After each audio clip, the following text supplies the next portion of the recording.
Guys, welcome back to my channel, and in this video beta we will be moving on with the Ctenophora physiology, and this will be the last video for Ctenophora. We have completed Porifera, Coelenterata, and now we are on Ctenophora. Right? In the previous video I had talked about the general characteristics of Ctenophora, and we had drawn a diagram about the sea gooseberry, or you can say the pleurobrachia. Right? We had studied that in detail, that they have comb plates which are ciliated, externally ciliated, that means they help in locomotion, right? And they have 8 comb plates. Fine, they're transparent in nature, they're known as comb bellies and everything.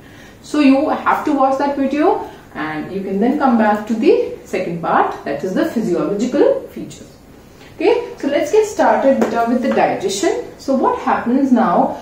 Incomplete digestion happens here. That means it can be intracellular, it can be extracellular. That means the cells can take in the food and then only the digestion can start, or the food comes inside the body and then only the digestion starts, then later on it goes inside the cells. Okay, respiratory system, circulatory system, excretory system I put across because no systems are present here. All the systems are absent. If all the systems will be absent, how will these processes take place, beta? Through diffusion. Okay, here diffusion is only responsible for the process of respiration, circulation and excretion. Okay, then nervous system is better diffuse type. Nervous system again here is not very well developed. Like in Coelenterata we studied that the nervous system that they have is also not very well developed, but they have a network, neuronal network, in which the neurons are present, and they had apolar neurons. Right? Here again nervous system is not very well developed. Then reproduction is bisexual, you can say the sexual reproduction takes place.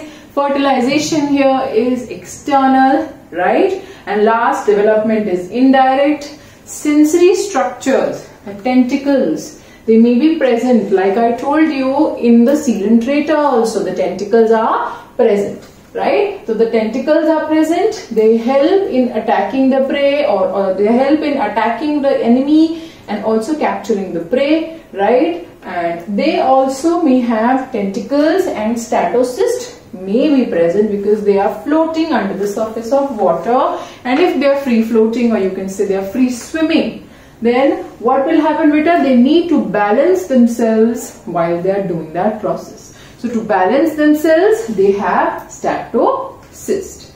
Okay, so Stator Cyst is present, which is a sensory structure. Tentacles may also be present. An example, beta, of this is pleurobrachia,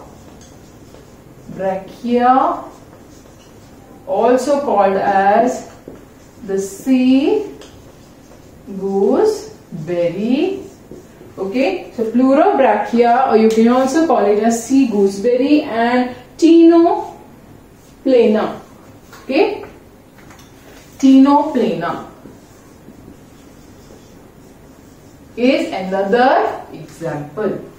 Okay, Ctenoplana is another example. So this was it. We are done. These are the examples: pleurobrachia, also known as the sea gooseberry, and Ctenoplana.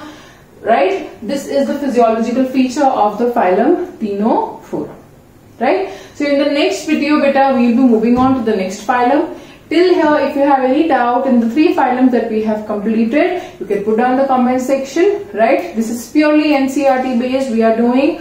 Right? Very, very important from NEET point of view. Right? So any problems you can generally ask in the comment section. I say that in my every video. Right? Share this video as much as possible. Do not forget to like and subscribe to my channel, beta. Click the bell icon so that you get the notification whenever I am uploading any new video.